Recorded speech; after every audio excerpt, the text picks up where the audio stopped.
Oke teman-teman, balik lagi dengan saya Fikri Rido. Seperti biasa saya akan mereaction soal sepak bola Indonesia dan juga tanggapan komentar dan netizen soal sepak bola tanah air. So, seperti apa tanggapan mereka? Mari kita simak sama-sama. Let's go.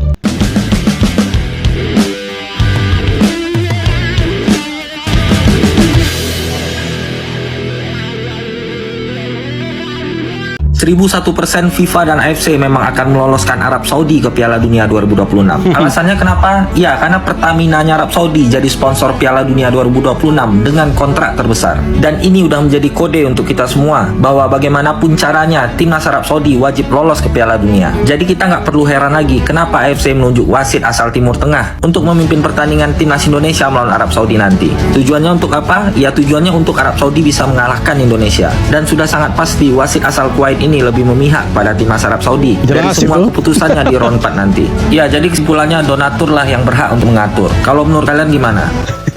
Betul, donatur yang berhak untuk mengatur, selebihnya tidak penting. Jadi ya kita kalau nonton timnas nanti ronde keempat ya siap-siap saja. Kita harus minum obat sebelumnya. Jangan sampai darah tinggi naik, tensi, kemudian gula darah juga naik gara-gara ya emosi karena nonton timnas lawan Arab Saudi. Nah ini Arab Saudi akan lakukan segala cara. Nah mereka akan balas dendam dengan kita karena di ronde ketiga mereka sudah kalah dari kita di GBK. Dan waktu pertandingan pertama lawan mereka kita tahan imbang mereka di King Abdullah Stadium waktu itu. Dan ya di ronde keempat ini nanti mereka akan lakukan segala cara. Dan ya betul 1001% AFF, FIFA sama AFC akan meloloskan Arab Saudi karena ya sponsor terbesar itu ada di Arab sama Qatar. Kalau dari Arab ada Aramco, itu ya perusahaan minyak terbesarnya Arab Saudi, dengan Qatar Airways itu ya kalian tahu lah dari Qatar kan, itu untuk penerbangan kan. Jadi mereka sponsor utama nih. Jadi ya kemungkinan besar Arab Saudi, Qatar akan diloloskan dengan cara yang curang nantinya. Jadi kalau kita bisa menang ya itu mungkin satu kemustahilan, tapi ya fight dulu, coba dulu, kan begitu. Inilah jejak wasit yang rugikan timnas Indonesia lawan tim Timur Tengah. Saat lawan Irak di Piala Asia 2023, gol kedua lawan tetap disahkan meski offside. Lawan Bahrain, gol menit ke-90 tambah 9 bikin Garuda terpukul. Lawan Qatar, timnas U23 dihukum penalti dan 2 kartu merah. VAR tak memberi koreksi. Sekarang fokus bergeser ke Ahmed Al-Ali dari Kuwait, wasit AFC yang ditunjuk untuk membuktikan profesionalismenya dalam laga mendatang. Inilah jejak. Jadi kita saat kita lawan Timur Tengah, mau dari U23 sampai senior, kita lawannya bukan cuma Qatar, Yordania, bukan cuma lawan Arab Saudi, bukan soal timnasnya yang kita lawan, tetapi ada faktor-faktor lain di luar timnas, ada wasitnya, perangkat pertandingan lah semuanya. Kita masih ingatkan waktu U23 Indonesia lawan Qatar, di mana VAR Jenner seharusnya kan tidak bisa dikasih kartu merah karena itu harus dicek VAR dulu kan, review dulu. Wasitnya kasih kartu merah, lawan Bahrain kita dapat gol, tapi ya sayangnya kita dicurangi wasit. 90 plus 6 jadi 99 itu. Nah sekarang wasit dari Kuwait lagi. Ya kemungkinan besar ya model-modelnya itu seperti si Ahmed Al-Kaf lah, kemungkinan besar, karena ini mereka satu rumpun, sama-sama negara Arab. Jadi ya kemungkinan besar mereka ini akan ya main mata lah, saling meloloskan lah. Apalagi Kuwait ya serumpun dengan Arab Saudi kan. Jadi ya bisa saja Indonesia jadi babak belur nanti, bukan babak belur karena skornya, tapi karena dicurangi nantinya. Ya itu bisa jadi, itu segala macam cara kan mereka lakukan di kampret-kampret di sana itu.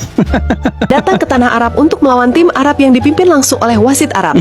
Itulah yang akan dihadapi timnas Indonesia di pertandingan pertama round 4 kualifikasi Piala Dunia Zona Asia. Bayangin aja, skuad Garuda yang merupakan satu-satunya peserta round 4 yang berasal dari luar Arab harus menempuh jarak ribuan kilometer dan memakan waktu 10 jam perjalanan hanya untuk mewujudkan mimpinya lolos Piala Dunia. Tentu ini berbeda dengan peserta lain yang hanya memakan waktu perjalanan yang lebih singkat. Dari sini kita bisa lihat kerugian yang tidak menguntungkan bagi skuad Garuda jika dibandingkan negara peserta lainnya. Namun tak sampai di situ, karena mepetnya jadwal pertandingan round 4 kali ini akan membuat skuad Garuda tak punya waktu banyak untuk persiapan di Arab nanti. Kalian bisa lihat, timnas Indonesia dijadwalkan akan menghadapi Arab Saudi di tanggal 8 Oktober.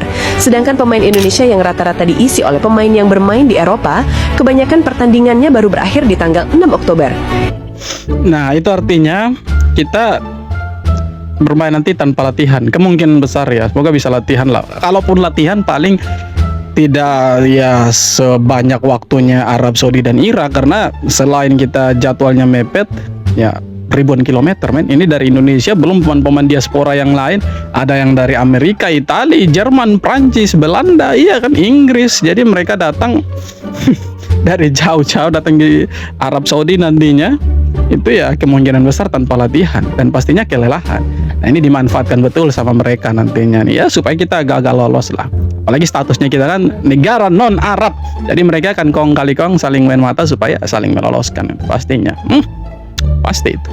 Emil Audero balas dendam, bikin Zion Suzuki makin minder di Serie A. Cremonese versus Parma emang berakhir 0-0, tapi spotlight jelas jatuh ke Emil Audero. Kiper timnas Indonesia itu lagi-lagi tampil on fire dengan catatan clean sheet keempat beruntun di musim ini. 3 kali penyelamatan krusial dia lakukan, bikin gawang Cremonese tetap perawan sampai peluit panjang. Uniknya performa gemilang ini seolah jadi ajang balas dendam pribadi Audero di depan Zion Suzuki, kiper timnas Jepang yang dulu pernah bantai timnas Indonesia. Tonton pertandingan bola seru lainnya, klik link di bio. Bukan cuma amanin poin buat Cremonese yang kini duduk manis di posisi 6 klasemen Serie A, Emil juga buktiin kalau levelnya udah makin elit. Dari FIFA Matchday bareng timnas Indonesia sampai laga berat di Italia, dia konsisten jadi tembok hidup. Rating tertinggi 7,5 dari SofaScore jadi bukti konkret, sedangkan Suzuki cuma dapat rating 7,1. Perlahan tapi pasti Emil Audero nunjukin kalau dia bukan cuma kiper dari Indonesia yang numpang lewat, tapi calon legenda baru yang bisa bikin lawan bahkan sekelas Zion Suzuki minder ngelihatnya.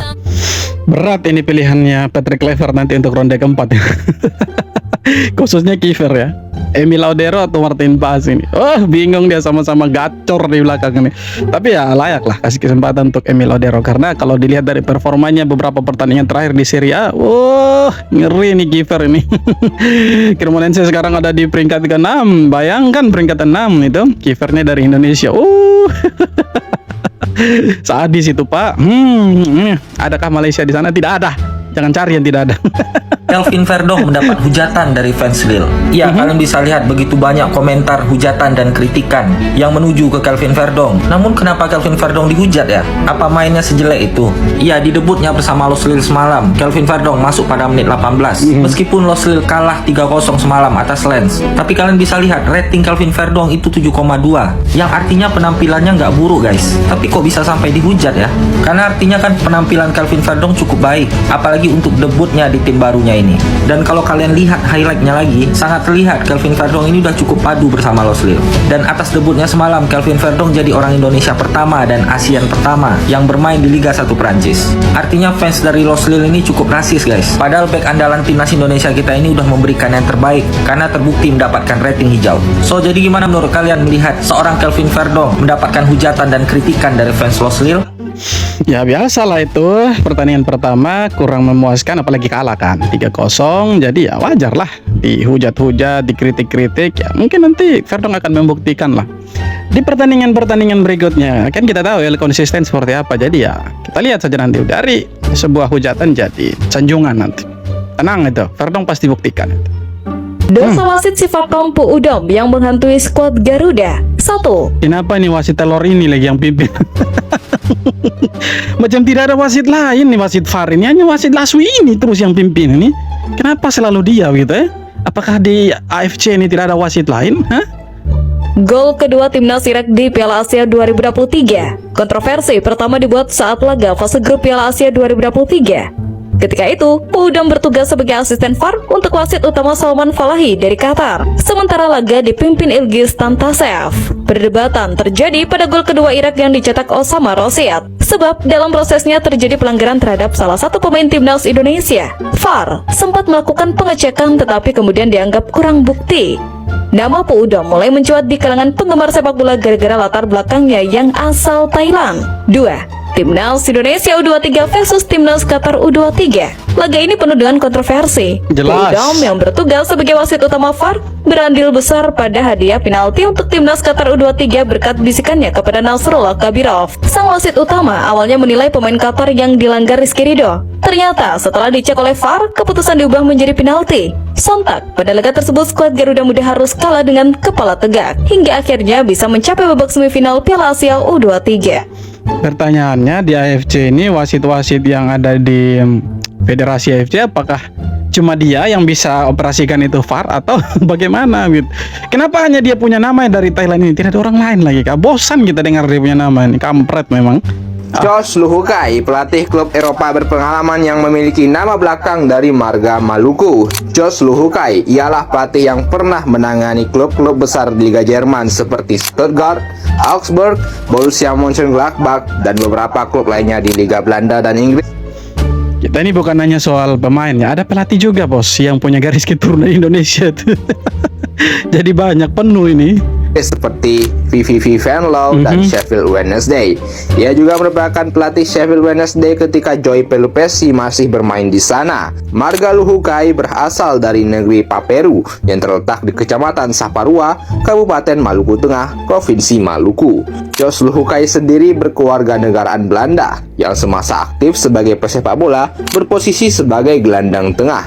Saat ini Josh Luhukai sudah pensiun dari dunia kepelatihan sejak terakhir melatih VVV Venlo pada tahun 2022. Jadi kita ini Indonesia sebenarnya bersyukur. Jadi di luar itu bukan hanya pemain yang banyak, ada pelatih juga, ada legenda juga. Jadi ya kalau mau dibilang Indonesia sebenarnya punya potensi untuk ke Piala Dunia nih, karena kalau bisa dipanggil semua tuh pemain-pemain diaspora ya panggil saja. Kan untuk timnas, demi dan untuk kan. Ya, tapi ya sudahlah, hanya sebatas kebanggaan lah. Patrick Kluivert bikin heboh media Inggris. Dari coba-coba pakai pakem Sintayong sampai sekarang timnas Indonesia punya racikan taktik baru. Daily Star menulis, awalnya Kluivert sempat melakukan perubahan radikal, tapi setelah dihantam Australia 1-5, ia balik lagi ke formasi 3-4-3 ala Sintayong. Namun di FIFA Match di September, eksperimen barunya muncul. Lawan China Taipei dan Lebanon, Kluivert pakai formasi 4-4-2 modern. Kelvin Verdong main ala fullback terbalik. Nathan Cho Ayon jadi perebut bola agresif, dan Marcelino Ferdinand dipasang sebagai false nine. Di belakang, Kevin Dick dipasang sebagai bek tengah bareng Jai Izes. Namun, duet mereka cukup solid ditemani Ahmad, Hubner, Hilgers, sampai Rizky Ridho. Masalahnya, saat lawan Lebanon, timnas pegang 81% bola, tapi 0 tembakan yang tepat sasaran. Buntu total lawan tim defensif. Oktober nanti, ujian sesungguhnya datang. Indonesia jumpa Arab Saudi dan Irak di ronde 4 kualifikasi Piala Dunia. Menurut kamu, racikan Kluivert ini bakal sukses atau gagal? Ya sukses dan gagalnya itu nanti kita lihat di ronde keempat, karena kemarin hanya uji coba dan ya tidak terlalu berpengaruh. Nanti di ronde keempat lah lawan tim yang secara kualitas di atas rata-rata, maksudnya di atasnya kita Indonesia, dan secara permainan mereka bertahannya bagus, kemudian menyerangnya juga bagus. Jadi nanti ujian sesungguhnya ya formasi barunya Patrick Kluivert ini nanti di sana.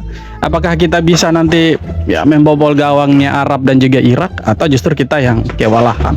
Tapi ya kita doakanlah semoga mereka bisa berikan yang terbaik itu nantinya. Keren, let's go. Emang bener Menpora Erick Thohir harus melepas jabatannya sebagai ketum PSSI Erick Thohir. Tapi ada gak sih aturan yang ngelarang rangkap jabatan ini? Atau mungkin ada aturan dari FIFA? Penasaran? Nonton sampai habis. Gue bantu ringkasin. Silakan, Saya mau Bang. bicara tentang ET Menpora versus ET ketum PSSI. Buat yang ketinggalan, Pak Erick baru aja dilantik jadi Menpora di hari Rabu 17 September. Beberapa pihak takut adanya konflik kepentingan kalau Pak Erick tetap menjabat jadi ketum PSSI di saat dirinya juga adalah Menpora. Takutnya Pak Erick jadi bikin PSSI sebagai anak emasnya. Sebenarnya agak lucu sih kalau lo pikir-pikir. Bayangin deh, ini kata pengamat olahraga Erwi Yantoro. Bayangin Menpora Erick Thohir ngasih bantuan anggaran ke ketum PSSI yang juga adalah Erick Thohir. Pak Erick untuk saat ini masih menyerahkan keputusan ini ke FIFA. Tapi kalau mau ngelihat kapasitas Pak Erick sebagai Menpora yang baru, kayaknya udah nggak perlu dipertanyakan. Kita tahu track recordnya Erick Thohir di dunia olahraga dan dengan anak muda, dengan tugas yang diberikan ke ET,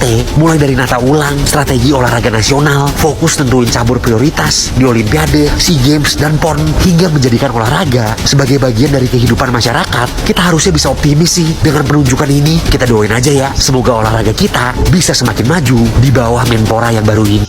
Ya harapannya masyarakat Indonesia ketika Erick Thohir dipilih menggantikan Pak Dito jadi Menpora, semua cabur di Indonesia ini jadi berprestasi ya. Tidak hanya sepak bola yang secara peringkat FIFA kita ada di 119 maybe ya.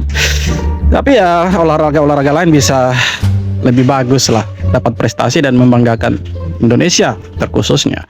Ya, semoga tidak jadi konflik kepentingan. Betul sekali. Dan untuk soal pengunduran dirinya beliau mungkin masih menunggu dari FIFA, tapi katanya FIFA sudah merestui kok. Ya, tapi ya terserah mereka lah yang mengatur itu.